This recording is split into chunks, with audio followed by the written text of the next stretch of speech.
नमस्कार साथियों, आप सभी का स्वागत है हमारे इस YouTube channel study with Ravi पर। आज के इस लेक्चर्स में आपके सामने हम लेके आ चुके हैं आपके मात्र 1 मंथ बाद आपके 1 फरवरी से जो एग्ज़ाम स्टार्ट हो रहे हैं, final Bihar board exam class 12th के लिए। जितने भी ग्रामर से यहाँ पे ऑब्जेक्टिव क्वेश्चंस बन सकते हैं, वो काफ़ी इंपॉर्टेंट क्वेश्चंस आपके सामने मैं लेके आ चुका हूँ। जो मुहावरा अनेक शब्दों के लिए एक शब्द यानी विभिन्न प्रकार के जो भी शब्द आपके सामने बन सकते हैं, उन सभी प्रश्नों का डिस्कशन आज के इस लेक्चर्स में हम लोग करने वाले हैं। तो जो भी स्टूडेंट चैनल पर नए हैं, फटाफट से आज की इस वीडियो को लाइक करेंगे, चैनल को सब्सक्राइब करेंगे और शेयर करने का प्रयास करेंगे। चलिए आज के सुपर फास्ट लेक्चर शो करते हैं स्टार्ट। तो लकीर का फकीर होना, इसको हम लोग क्या कहते हैं? यहाँ पे परंपरावादी होना या लंबा होना, फकीर होना या आधुनिक होना। तो लकीर का फकीर हो जाना, ऐसे मुहावरे को हम लोग बार बार देख चुके हैं। बिहार बोर्ड एग्जाम में आपसे पूछा गया सवाल है। तो लकीर का फकीर होना, इसको हम लोग कहते हैं परंपरावादी होना, जो कि ऑप्शन नंबर ए में आपको नजर आ रहे हैं। बिल्कुल इस प्रश्न का जवाब होगा। अगला है कि छठी का दूध याद आना, इसको हम लोग मुहावरा है और इसको हम लोग क्या कहते हैं कि अत्यधिक कठिन होना।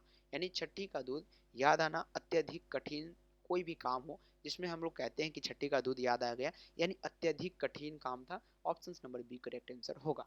नेक्स्ट क्वेश्चन है कि पराधीन सपने हो सुख नाही, इस लोकोक्ति कह सकते हैं, मुहावरा कह सकते हैं। तो इसको हम लोग क्या, पराधीनता में दुखी नहीं होना है या पराधीनता सुख देती है, प्राचीनता अभिशाप है या अपने सुखदायक होते हैं, सपने सुखदायक होते हैं। परीक्षाधीन सपने हो सुख नाही, तो इस प्रश्न का जो राइट जवाब आएगा वो प्राचीनतम अभिशाप है, जो कि प्राचीनता अभिशाप है। Option number C correct answer होगा।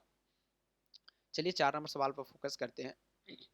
तो हाथ कंगन को आरसी क्या, हाथ में कंगन सुंदर लगता है क्या, या हाथ में कंगन नहीं पड़ना चाहिए, या हाथ में कंगन पहनना चाहिए, या प्रत्यक्ष के लिए परिणाम की क्या आवश्यकता होती है। तो बिल्कुल हाथ कंगन को आरसी क्या, इसका जो मुहावरे का जो राइट अर्थ निकलता है वो प्रत्यक्ष के लिए परिणाम की कोई आवश्यकता नहीं होती। ये ऑप्शन नंबर डी में नजर आ रहा है, जो कि बिल्कुल इस प्रश्न का राइट जवाब होगा।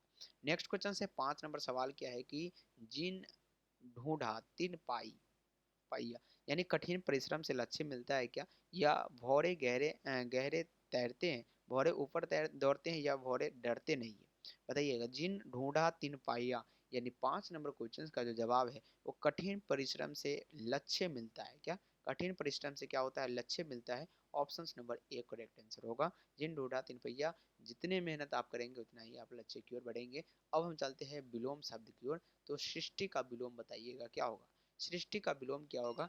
इस प्रश्न का राइट जवाब बताने का प्रयास कीजिए। सृष्टि का विलोम क्या होगा, धरती, बाग बगान, प्रलय या मिटाना। तो सृष्टि का जो विलोम होता है वो प्रलय होता है। क्या होता है, प्रलय। Option number C correct answer होगा। सृष्टि का विलोम क्या होता है, प्रलय। मुख्य का विलोम बताइएगा, मुख्य का विलोम क्या हो सकता है। जी हाँ, 2 नंबर क्वेश्चन है। मुख्य का विलोम क्या हो सकता है, तो गौण। मुख्य का क्या होगा, गौण होगा, याद रखिएगा। पुरस्कार का विलोम बताइएगा, पुरस्कार का विलोम क्या होगा बताइएगा।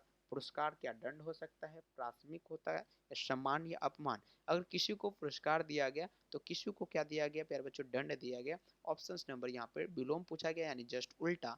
Option number A correct answer होगा। संपत्ति का विलोम बताइएगा, संपत्ति का विलोम क्या होगा ये आपको बताना है 4 नंबर सवाल में। संपत्ति का विलोम जो होता है विपत्ति होता है। Option number B correct answer होगा, विपत्ति। ऋण का विलोम बताइए। ऋण ही ऋण, ऋणी या ओऋणी, सॉरी। तो ऋण का विलोम क्या होगा, ओऋणी, यानी ऋण जो कि कर्ज में है और ओऋणी जो कि कर्ज से बाहर है। अगला नंबर सवाल पर्यायवाची से, सॉरी।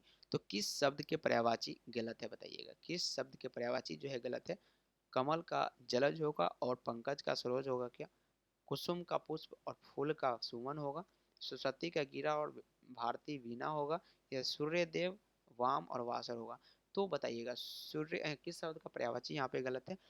एक ही शब्द को विभिन्न पर्यायवाची में लिखा गया और किसका पर्यायवाची यहाँ पे गलत होगा, तो बिल्कुल इसका गलत है। सूर्य को देवता और वाम वासर नहीं होता, याद रखिएगा। Option number D correct answer होगा। दूसरा नंबर सवाल है सूरज किसका पर्यायवाची है। सूरज जो है ये है इनमें से सभी का। आंसुमली होगा, आदित्य और भास्कर। तो एक ही प्रश्न जो कि ऊपर था पहला नंबर क्वेश्चन, और उसी का राइट आंसर आपको इसमें मिलते हुए नजर आ रहा है। सुंदर का पर्यायवाची क्या होगा, सुंदर का जो होता है वो चारू भी होता है, ललित और मंजिल भी होता है। Option number D correct answer होगा। नेक्स्ट सवाल है आपके स्क्रीन के सामने कि सुगंध का पर्यायवाची बताइए। तो सुगंध का पर्यायवाची आपको बताना है, तो ऑप्शन नंबर डी उपरोक्त सभी। सुरभि भी होगा, सौरभ भी होगा, सुभाष भी होगा, यानी ऑप्शन नंबर डी होगा। नेक्स्ट क्वेश्चन है, एक शब्द के लिए अनेक शब्द आपको लिखना है। तो मृग जैसे नेत्रों वाले को क्या कहते हैं? तो मृगनयनी कहते हैं। मृग जैसे नेत्रों वाली को हम लोग मृगनयनी के रूप में जानते हैं। सीमित व्यय करने वालों को क्या कहते हैं? तो मितव्ययी कहते हैं। Option number B correct answer होगा। पीडीएफ लेने के लिए जो है टेलीग्राम चैनल को ज्वाइन कर लीजिएगा। डिस्क्रिप्शन में लिंक दिया गया है टेलीग्राम चैनल का। यहाँ पे आंसर भी है, आंसर के साथ आपको पीडीएफ प्रोवाइड कर दी जाएगी। गुण दोष विवेचक है। गुण दोष किसका विवेचक है बताइएगा? तो ये जो है आलोचक का। आलोचक का क्या है? यहाँ पे गुण दोष विवेचक है। अगला सवाल है कि जो कुछ भी नहीं जानता हो उसके लिए हम लोग क्या कह सकते हैं? जो कुछ भी नहीं जानता हो उसके लिए एक शब्द में अज्ञ बोलते हैं। अज्ञ यानी कुछ नहीं जानता है। अगला नंबर सवाल है कि जो बहुत कम जानता हो उसके लिए हम लोग क्या बोलते हैं? अल्पज्ञ। क्या बोलते हैं? अल्पज्ञ, यानी जो बहुत कम जानता हो, यानी थोड़ा मोड़ा जानता है, इसलिए उसको हम बोलते हैं अल्पज्ञ। अब समास से कुछ ऐसे प्रश्न हैं जो कि इम्पोर्टेंट हो सकते हैं। आजीवन में कौन सा समास है? आजीवन में जो है अव्ययीभाव है, क्योंकि यहाँ पे अ का उच्चारण मिलता है, ये अव्ययीभाव समास है। नेक्स्ट क्वेश्चन है कि घुड़सवार में कौन सा है? तो घुड़सवार एक प्रकार का तत्पुरुष समास है।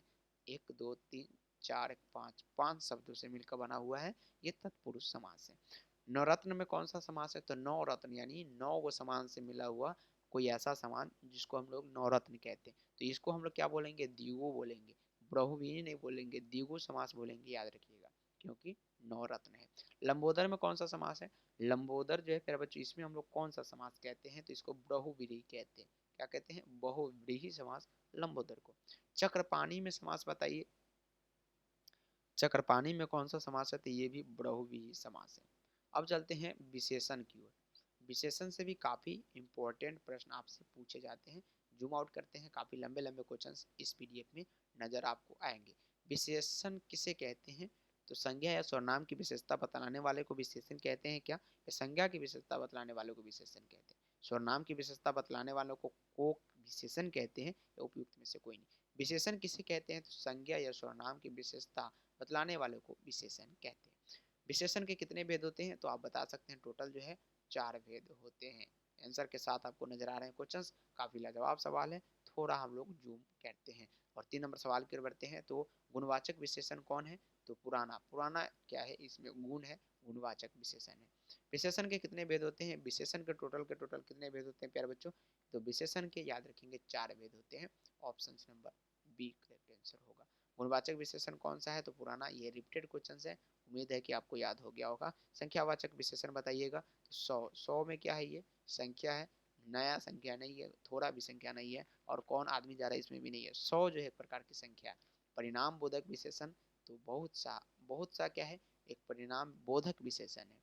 लिंग से सवाल है, सभा कौन सा लिंग है? सभा जो है स्त्रीलिंग है। ये सवाल काफी बार आपसे पूछा गया। सभा कौन सा लिंग है? एक प्रकार की स्त्रीलिंग है। आत्मा कौन सा लिंग है? तो आत्मा भी स्त्रीलिंग है। ये भी याद करते चलिए। उन सभी लिंग से प्रश्न हम लेके आ चुके हैं जो कि काफी बार आपसे पूछा गया। और भीड़ कौन सा लिंग है बताइएगा? भीड़ जो है एक प्रकार का स्त्रीलिंग है, ये भी। Option number C correct answer है। ज्यादातर स्त्रीलिंग से ही सवाल आपसे पूछे जाते हैं। देह कौन सा लिंग है? तो देह जो है प्यारे बच्चों, ये भी स्त्रीलिंग है। तो इसीलिए इस क्वेश्चन को काफी मात्रा में लाया गया। आयु कौन सा लिंग है? 5 नंबर क्वेश्चन का जवाब आपके सामने है, और ये भी एक प्रकार के स्त्रीलिंग है। तो 5 ऐसे लिंग से क्वेश्चन थे जो कि लगातार 12 वर्षों से आपसे पूछता हुआ आ रहा है। अगला चलते हैं संधि की ओर। संधि के कितने प्रकार होते हैं? तो ये जो है टोटल 3 प्रकार होते हैं। संधि के कितने?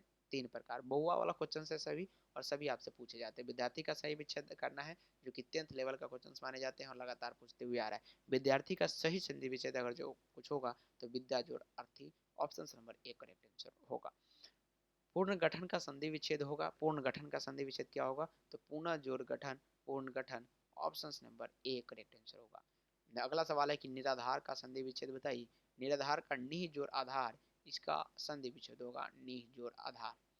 हिमालय का संधि विच्छेद बताइएगा। हिमालय का जो होता है हिम जोड़ आले। हिमालय का संधि विच्छेद क्या होता है फिर बच्चों? हिम जोड़ आले यानी हिमालय। महर्षि का संधि विच्छेद क्या होगा? महाजोड़ क्या होता है फिर बच्चों? महाजोड़ ऋषि यानी महर्षि। महाजोर ऋषि यानी महर्षि। नेक्स्ट है उपसर्ग से। सम्यक में उपसर्ग बताइएगा, तो सम्यक में क्या होता है, सम याद रखिएगा, वो भी आधा म होते हैं यानी सम्यक। उम्मीद है कि ये क्वेश्चंस भी आपको समझ में आ गया होगा।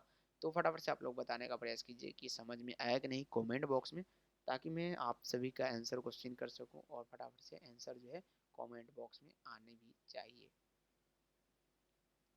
जी हाँ, तो चलते हैं अगला नंबर सवाल की। विशेष में उपसर्ग बताए। विशेष में वी जो होते हैं ये उपसर्ग होते हैं। प्रतिनिधि में उपसर्ग बताइए। प्रतिनिधि में प्रति जो होते हैं प्यारे बच्चों ये उपसर्ग होते हैं। अगला सवाल है कि परविवेक्षक में उपसर्ग क्या होगा, तो परि। परविवेक्षक में उपसर्ग होगा क्या बताइएगा, परि। प्रत्यय से सवाल भी बनते हैं। अप्रत्याशित शब्द में उपसर्ग प्रत्यय अलग अलग करना है आपको। तो यहाँ पे उपसर्ग क्या होगा, अ होगा। प्रत्यय क्या हो जाएगा, प्रति यानी अप्रत्याशित। तो यहाँ पे प्रत्यय क्या हो जाएगा, प्रति। और अलग अलग करना है शब्द में, तो इत भी यहाँ पे प्रत्यय होगा। ऑप्शन नंबर ए इस प्रश्न का करेक्ट आंसर होगा। जुर्माना में प्रत्यय बताइए। जुर्माना, आना का उच्चारण आ रहा है, क्या आ रहा है, आना, यानी ऑप्शन नंबर बी आना, बिल्कुल याद रखिएगा। पढ़ाई में प्रत्यय पढ़ाई यानी आई। ऑप्शन नंबर क्या होगा, सी राइट आंसर होगा। 3 नंबर सवाल का जवाब है पढ़ाई में बताइएगा, आपको प्रत्यय बताना था सभी में। पढ़ाई में प्रत्यय बताइए, तो आई। नेक्स्ट क्वेश्चन है कि लड़ाका में प्रत्यय क्या होगा, लड़ाका यानी आका। ऑप्शन नंबर क्या होगा, बिल्कुल ए करेक्ट आंसर होगा। 6 नंबर 5 नंबर है कि घुसखोर में प्रत्यय घुसखोर यानी सुखोर क्या होगा, 5 नंबर सवाल का जवाब, तो ऑप्शन नंबर सी होगा खोर, बिल्कुल राइट आंसर होगा। अब हम चलते हैं यार बच्चों, तो ये सारे प्रश्न थे जो कि आपके हिंदी के इस ग्रामर से पूछे जाते हैं। तो आज का लेक्चर आप लोगों का कैसा लगा, तो फटाफट से एक बार चैनल को जो है सब्सक्राइब करेंगे स्टडी विद रवि को, क्लास 12 बिहार बोर्ड, और साथ में पैरामेडिकल बीएससी नर्सिंग नीट के लिए जो है आप लोग जीके जीएस गुरु को जरूर सब्सक्राइब कीजिएगा। जीके जीएस गुरु को जरूर सब्सक्राइब करें और फटाफट से आप लोग ज्वाइन करने का प्रयास करें। सभी प्रकार के लेक्चर्स आपको वहाँ पे प्रोवाइड कर दी जा रही है। तो आज के लिए इतना ही, मिलते हैं फिर से अगले क्लास में, तब तक के लिए बाय बाय, टेक केयर, जय हिंद जय भारत।